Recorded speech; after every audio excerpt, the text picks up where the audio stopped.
সুতরাং ইউনূস সাহেব যদি চলে যায়, ক্ষমতাটা তৃতীয় ব্যক্তির কাছে যাবে, সেটাই ফ্যাসিজমের পক্ষের হবে। এবং প্রশাসনের টপ অর্ডার যেটা, আমি নিচের অর্ডার বলছি না, টপ অর্ডার, আপনি পুলিশের টপ অর্ডার আসেন, আর্মির টপ অর্ডার আসেন, সচিবালয়ের টপ অর্ডার আসেন, সবই কিন্তু তাদের। কেন মনে হচ্ছে আপনার কাছে যে এই যে এখানে আইন শৃঙ্খলা বাহিনী ছিল, বিএনপি ছিল, জামাত ছিল, তারপরেও একেবারে আওয়ামী লীগ এই শক্তি কোথা থেকে পেল যে পুরোপুরি সরকারি গাড়িতে হামলা করা, একেবারে ইয়াতে মানে আপনার জেলখানায় হামলা করা, এই শক্তিটা কোথা থেকে পেল মনে হচ্ছে আপনার কাছে? আমার কাছে কোথা থেকে পেলো সেটা একটু পরে আসছে, কিন্তু এটা হচ্ছে কেন, হইলে লাভ ক্ষতি কী? কারণ প্রত্যেকটা ঘটনাতে একটা বিষয় থাকে যে কেন কি হচ্ছে।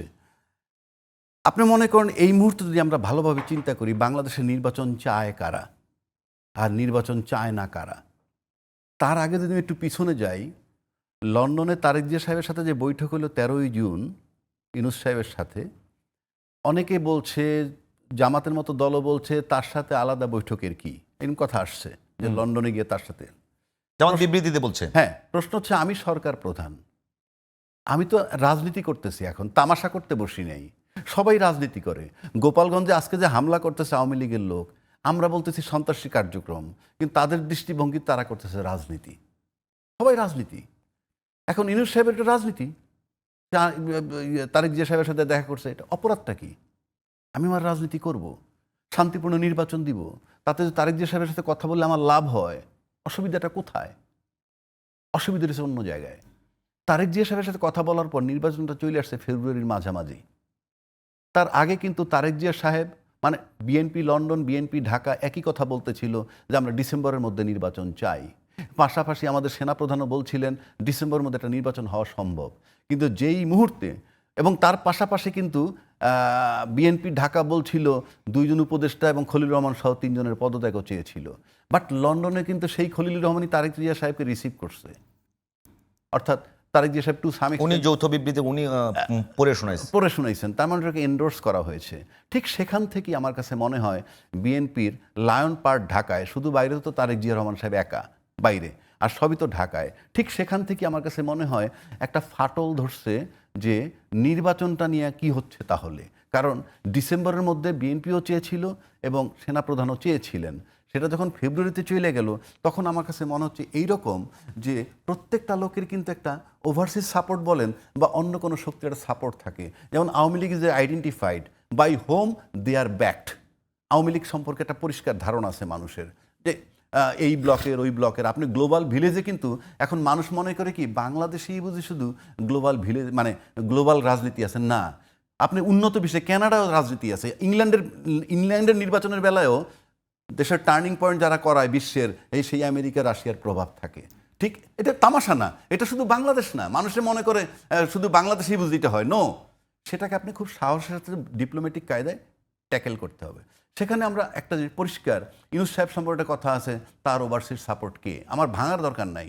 আওয়ামী লীগ সম্পর্কে একটা ধারণা আছে, তার ওভারসিজ সাপোর্ট কে।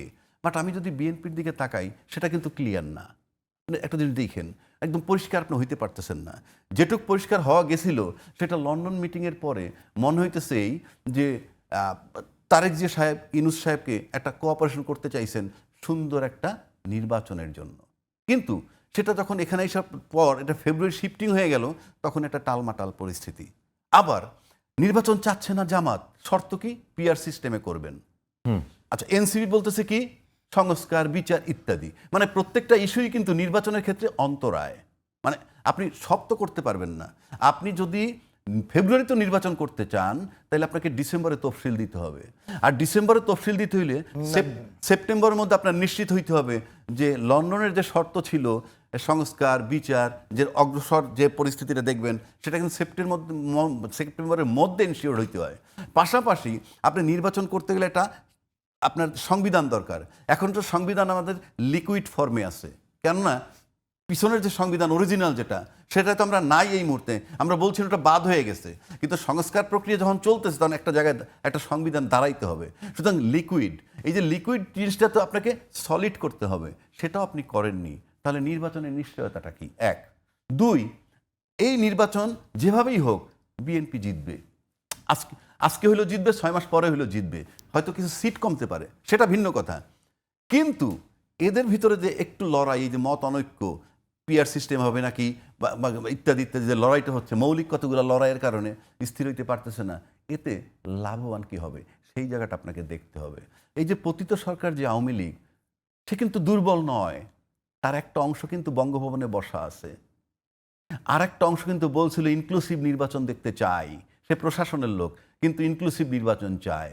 ইনক্লুসিভ নির্বাচন মানেই আওয়ামী লীগ সহ, এই যে একটা ব্যাপার, এইটা যদি আপনি ওইভাবে চিন্তা করেন তাহলে আপনি দেখবেন যে এই নির্বাচনটা যদি না হয়, কথাটা বোঝার চেষ্টা করেন, যদি নির্বাচনটা কোনো কারণে নাই, এই যে চলমান ঘটনা গোপালগঞ্জে যা ঘটছে, এটা যদি আরও চলমান থাকে, আজকে গোপালগঞ্জ, কালকে যদি এটা আরও বড় আকারে হয়, তাহলে আপনি যদি নির্বাচন দিতে না পারেন তাহলে কি হবে? ইউনূস সাহেব চলে যাবে। আমি আপনাকে বলে দিচ্ছি, ইউনূস সাহেব চলে যাবেন, যেহেতু উনি কমিটমেন্ট দিয়েছেন যে আমি জুনের মধ্যে চলে যাব। যদি উনি নির্বাচন না দিয়ে চলে যায় আর এরকম পরিস্থিতি বিরাজমান থাকে, তাহলে কিন্তু তৃতীয় কারো কাছে ক্ষমতা দিতে হবে।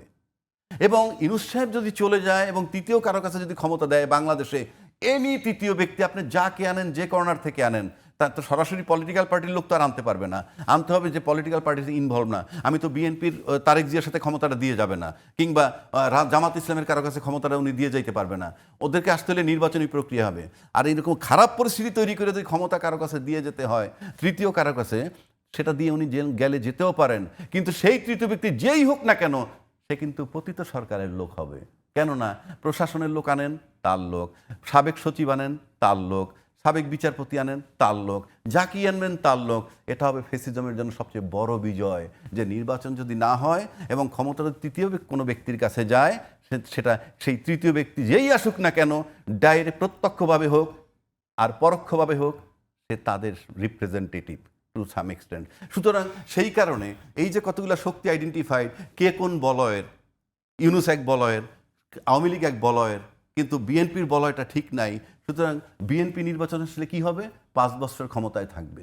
5 বছর যদি ক্ষমতায় থাকে, ফ্যাসিজম 5 বছরের জন্য কিন্তু আড়াল হয়ে যাবে। কিন্তু যদি তৃতীয় পক্ষ আসে, তাহলে কিন্তু আপনি বলবেন, একটা ছোট্ট আপনার কথাতেই কোশ্চেন এসছে, যে যে আইন শৃঙ্খলা বাহিনী এখন পর্যন্ত ওইভাবে সুশৃঙ্খল পজিশনে নাই, যে আইন শৃঙ্খলা বাহিনী একটি সমাবেশ শান্তিপূর্ণভাবে নিশ্চিত করতে পারে নাই, যেখানে আর্মি, পুলিশ, মানে এপিবিএন সবাই থাকলো, সেই আইন শৃঙ্খলা বাহিনী কি গোপালগঞ্জে নির্বাচন করতে পারবে যদি আর আওয়ামী লীগ না চায়? এখানে তো নির্বাচনের প্রশ্ন নাই। যদি আওয়ামী লীগ যদি নির্বাচন চায়, আওয়ামী লীগ নির্বাচনের সময় যদি আওয়ামী লীগ মনে করে গোপালগঞ্জে নির্বাচন হতে দেবো না, হ্যাঁ, তাদের সমাবেশ নিশ্চিত করতে পারে না। না না না, আমি আপনি সে নির্বাচন নিষেধ করবে কেন?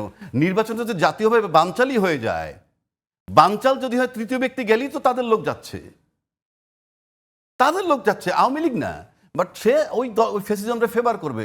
আপনার ফ্যাসিজম প্রশাসন তাদের, সব জায়গায় তার।